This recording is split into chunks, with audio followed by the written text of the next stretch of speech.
In the year 1095 AD, Europe, suffocated by poverty, bled dry by famine, and torn apart by civil wars. And suddenly one man, one single voice, challenges fate itself. It is Pope Urban II, Supreme Pontiff of the Universal Church, standing before thousands in Clermont and proclaiming, "Let not the thirst for wealth, but faith guide you. Take up the cross, go to the land flowing with milk and honey, and liberate the holy city." At that moment, he promises not just victory, but complete remission of all sins and paradise to everyone who reaches Jerusalem. This is not just a war, it is a ticket to eternity, and thousands, millions of people will respond, shouting, "God wills it." Thus begins the most incredible, bloodiest, and perhaps most insane journey in history, the First Crusade. The campaign was scheduled for August 1096, but the impatience of the crowd led to a spontaneous movement. Even before the knightly army, the so-called March of the Poor, led by the preacher Peter the Hermit, set out. These poorly armed and undisciplined mobs, consisting of peasants and vagabonds, plundered everything they saw along the way, including Christian settlements. Crossing into Asia Minor, they were quickly exterminated by the Seljuk Turks. This was a brutal but important prologue to the main campaign.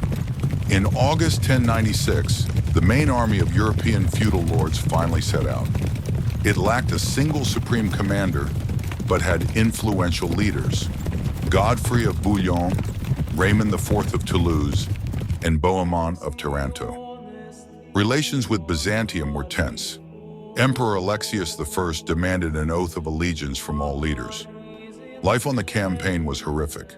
Thousands suffered from hunger, disease, heat, and constant clashes with enemies. Supply was catastrophic. This route to the east became a true test of survival. The first major victory was the capture of Nicaea in 1097. The city was besieged, but the Turks surrendered it not to the Crusaders, but to the Byzantines, which caused great discontent among the knights. Then came the siege of Antioch, which lasted 8 months. The Crusaders suffered from unbearable hunger and desertion. They managed to enter the city through treachery, but immediately found themselves besieged by a huge Muslim army. On the brink of defeat, their spirits were lifted when one of the pilgrims announced that he had found the Spear of Destiny. Inspired by this, the Crusaders went into battle and, displaying incredible fury, routed the Seljuks. After Antioch, overcoming internal strife, the knights, as if guided by the invisible hand of fate, continued south to the Holy City. Finally, in June 1099, the cherished walls for which they had traveled thousands of miles and endured years of hardship appeared before them. Jerusalem was besieged. After 5 weeks of grueling struggle, fighting for every stone, on July 15th, 1099, the Crusaders succeeded in breaking through the defenses. Jerusalem was taken by storm. Unfortunately, this triumph was marred by brutal, merciless carnage, the price of fanaticism and a long, hate-filled journey. But that same day, amid smoke and blood, the moment they had come for occurred. The warriors, drenched in the blood of their enemies, cast aside their weapons, replaced their rage with reverence, and, in tears, journeyed to the Holy Sepulchre.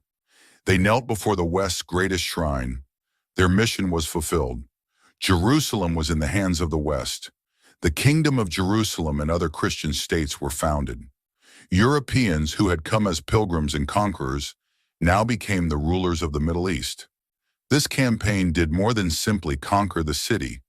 It drove a wedge between civilizations, opened new horizons of trade and knowledge for the West, but also forever changed its self-image. In 1099 in Jerusalem, the history of the medieval world ended. The history of world wars born in the name of faith was only just beginning. Its unchanging motto resounded like thunder: Deus vult,